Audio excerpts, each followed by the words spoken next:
بسم اللہ الرحمن الرحیم۔ السلام علیکم۔ سیرت النبوی صلی اللہ علیہ وآلہ وسلم کے سلسلے کی نئی ویڈیو کے ساتھ حاضر ہیں۔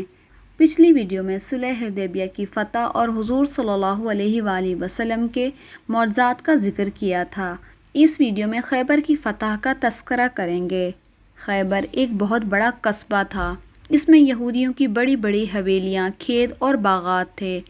یہ یہودی مسلمانوں کو بہت ستاتے تھے اور اسلام کے خلاف سازشیں کرتے رہتے تھے۔ مدینہ منورہ سے خیبر کا فاصلہ 150 کلومیٹر کا ہے۔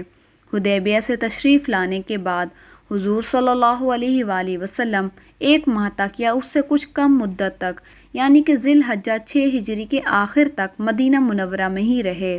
اس کے بعد رسول صلی اللہ علیہ وآلہ وسلم خیبر کی طرف روانہ ہوئے۔ رسول صلی اللہ علیہ وآلہ وسلم نے اپنے صحابہ میں سے صرف ان لوگوں کو چلنے کا حکم فرمایا جو حدیبیہ میں بھی ساتھ تھے۔ جو لوگ حدیبیہ کے سفر میں نہیں گئے تھے انہوں نے بھی چلنے کا ارادہ ظاہر کیا، لیکن آپ صلی اللہ علیہ وآلہ وسلم نے ارشاد فرمایا، میرے ساتھ چلنا ہے تو صرف جہاد کے ارادے سے چلیں، مال غنیمت میں سے تمہیں کچھ نہیں ملے گا۔ مدینہ منورہ سے روانہ ہوتے وقت رسول صلی اللہ علیہ وآلہ وسلم نے حضرت صبا بن عرفت رضی اللہ تعالیٰ عنہ کو مدینہ منورہ میں اپنا قائم مقام مقرر فرمایا۔ اس غزوے میں حضور صلی اللہ علیہ وآلہ وسلم کی ازواج میں سے حضرت ام سلمہ رضی اللہ تعالیٰ عنہ بھی ہمراہ تھیں۔ اللہ کے رسول صلی اللہ علیہ وآلہ وسلم جب خیبر کے سامنے پہنچے تو یہ صبح کا وقت تھا۔ حضرت عبداللہ بن قیس رضی اللہ تعالیٰ عنہ فرماتے ہیں کہ میں نے رسول صلی اللہ علیہ وآلہ وسلم کی سواری کے پیچھے پیچھے تھا۔ ایسے میں نے لا حول ولا قوۃ الا باللہ العلی العظیم پڑھا۔ میرے منہ سے یہ کلمہ سن کر حضور صلی اللہ علیہ وآلہ وسلم نے ارشاد فرمایا، اے عبداللہ، کیا میں تمہیں ایسا کلمہ نہ بتاؤں جو جنت کے خزانوں میں سے ہو؟ میں نے عرض کیا، اے اللہ کے رسول، ضرور بتائیے۔ آپ صلی اللہ علیہ وآلہ وسلم نے ارشاد فرمایا، وہ یہی کلمہ ہے جو تم نے پڑھا ہے، یہ جنت کے خزانوں میں سے ایک خزانہ ہے اور یہ کلمہ اللہ تعالیٰ کو بہت پسند ہے۔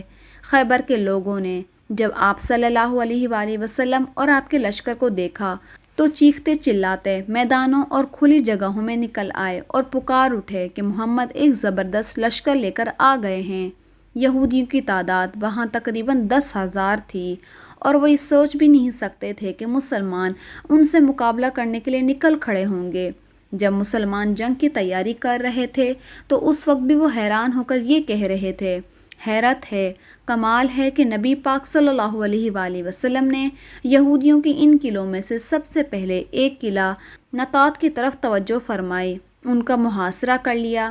اس مقام پر آپ صلی اللہ علیہ وآلہ وسلم نے ایک مسجد بھی بنوائی۔ حضور صلی اللہ علیہ وآلہ وسلم جتنے دن خیبر میں رہے اسی مسجد میں نماز ادا فرماتے رہے۔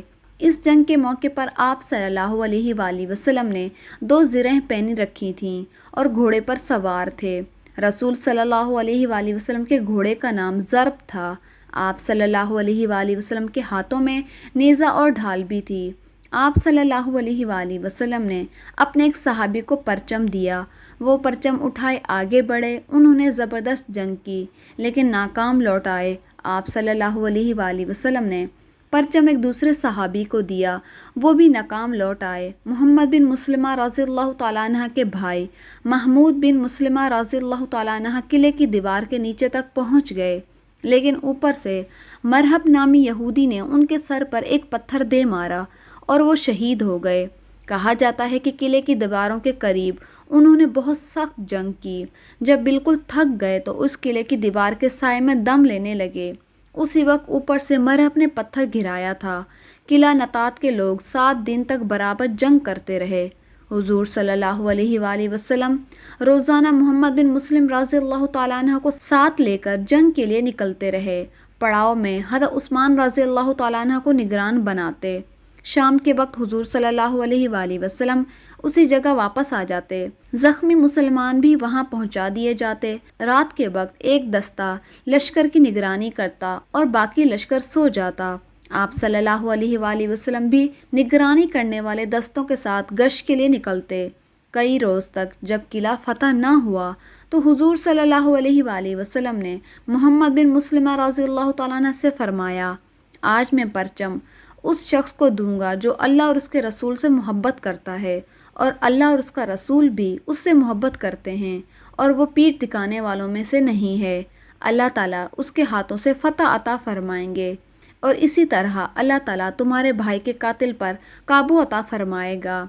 सहाबा कराम ने जब ये ऐलान सुना तो हर एक ने चाहा कि हुजूर सल्लल्लाहु अलैहि वसल्लम परचम उसे दें, मगर फिर रसूल सल्लल्लाहु अलैहि वसल्लम ने हज़रत अली रज़ियल्लाहु ताला अन्हु को तलब फरमाया। इन दिनों हज़रत अली रज़ियल्लाहु ताला अन्हु की आंखों में तकलीफ़ थी, चुनाचा लोगों ने हुजूर सल्लल्लाहु अलैहि वसल्लम को बताया कि उनकी आंखें दुखने को आई हैं। आप सल्लल्लाहु अलैहि वसल्लम ने यह सुनकर फरमाया, कोई उन्हें मेरे पास ले आए। तब हज़रत सलमा बिन अक्वा रज़ियल्लाहु ताला अन्हा गए और उन्हें ले आए। आप सल्लल्लाहु अलैहि वसल्लम ने उनका सर अपनी गोद में रखा, फिर उनकी आंखों में अपना लुआब धन डाला। लुआब का आंखों में लगना ही था कि वो उसी वक्त ठीक हो गईं। यूँ महसूस होता था जैसे उनमें कोई तकलीफ़ ही नहीं थी। हज़रत अली रज़ियल्लाहु ताला अन्हु फरमाते हैं, इसके बाद ज़िंदगी भर मेरी आंखों में कभी कोई तकलीफ़ नहीं हुई। फिर आप सल्लल्लाहु अलैहि वसल्लम ने परचम हज़रत अली रज़ियल्लाहु ताला अन्हु को मरहमत फरमाया और इरशाद फरमाया, जाओ और पीछे मुड़कर ना देखना। हज़रत अली रज़ियल्लाहु ताला अन्हु परचम को लहराते हुए किले की तरफ रवाना हुए। फिर किले के नीचे पहुंचकर उन्होंने झंडे को नस्ब कर दिया। किले के ऊपर बैठे हुए एक यहूदी ने उन्हें देखकर पूछा, तुम कौन हो? जवाब में उन्होंने फरमाया, मैं अली इब्ने अबी तालिब हूँ। उस पर यहूदी ने कहा, तुम लोगों ने बहुत सर उठाया है, हालांकि हक वही है जो मूसा पर नाजिल हुआ है। फिर यहूदी किले से निकलकर उनकी तरफ बढ़े। उनमें सबसे आगे हर्ष था, वो मरहब का भाई था। ये शख्स अपनी बहादुरी के सिलसिले में बहुत मशहूर था। उसने नज़दीक आते ही हज़रत अली रज़ियल्लाहु ताला अन्हु पर हमला किया। हज़रत अली रज़ियल्लाहु ताला अन्हु ने उसका वार रोका और जवाबी हमला किया। इस तरह दोनों के दरमियान तलवारें चलती रहीं। आखिर हज़रत अली ने उसे खून में नहला दिया। उसके गिरते ही मरहब आगे आया। ये अपने भाई से ज़्यादा बहादुर और जंगजू था। आते ही उसने ज़बरदस्त हमला किया। हज़रत अली रज़ियल्लाहु ताला अन्हु पर तलवार के वार किए। हज़रत अली ने उसकी तलवार को अपनी ढाल से रोका। हमला इस कदर सख्त था कि ढाल उनके हाथों से निकलकर दूर जा घिरी। मरहब उस वक्त 2 ज़िरे पहना हुआ था, 2 तलवारें लगा रखी थीं। उमामे भी 2 पहने रखे थे, उसके ऊपर खुद पहन रखा था। देखने के लिए खुद में आँखों की जगह 2 सुराख रखे हुए थे। उसके हाथों में नेज़ा था, उसमें 3 फूल लगे हुए थे। अब हज़रत अली रज़ियल्लाहु ताला अन्हु ने उस पर वार किया और उसकी तलवार उन्हें काटती चली गई। इस तरह हज़रत अली रज़ियल्लाहु ताला अन्हु ने उसे कत्ल कर दिया। मरहब के भाई के बाद उसका भाई यासिर आ गया और वो आगे आकर ललकारने लगा कि कौन है जो मेरे मुकाबले में आए। हज़रत ज़ुबैर बिन अवाम रज़ियल्लाहु ताला अन्हु मुसलमानों की तरफ से आगे आए और उसे ठिकाने लगा दिया। खैबर की जंग हो रही थी कि एक शख्स आप सल्लल्लाहु अलैहि वसल्लम की खिदमत में हाजिर हुआ। उसका नाम असवद राई था और वो यहूदी था। एक शख्स का ग़ुलाम था, उसकी बकरियां चराता था। उस तरफ आ गया तो उसने कहा, ए अल्लाह के रसूल, मुझे इस्लाम के बारे में बताइए। रसूल सल्लल्लाहु अलैहि वसल्लम ने मुख्तसर तौर पर इस्लाम की खूबियाँ बयान फरमाईं और उसे इस्लाम कबूल करने की दावत दी। उसने फ़ौरन कलमा पढ़ लिया।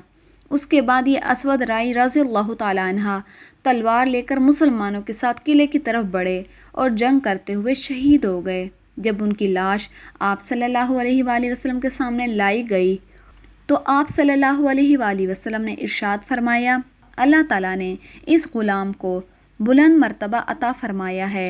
असवद रज़ियल्लाहु ताला अन्हु किस कदर खुशकिस्मत थे। ना कोई नमाज पढ़ी, ना कोई रोज़ा रखा और ना ही हज किया, लेकिन फिर भी जन्नत हासिल करने में कामयाब हो गए। आखिर ये किले फ़तह हो गए। इस किले के मुहासरे के दौरान मुसलमानों को खाने की तंगी हुई, वो भूख से बेहाल हो गए। लोगों ने इस बारे में नबी पाक सल्लल्लाहु अलैहि वसल्लम से ज़िक्र किया तो उस पर आप सल्लल्लाहु अलैहि वसल्लम ने उनके लिए दुआ फरमाई। सीरतुन नबवी सल्लल्लाहु अलैहि वसल्लम के सिलसिले की नई वीडियो के साथ जल्द ही हाजिर होंगे इंशाअल्लाह।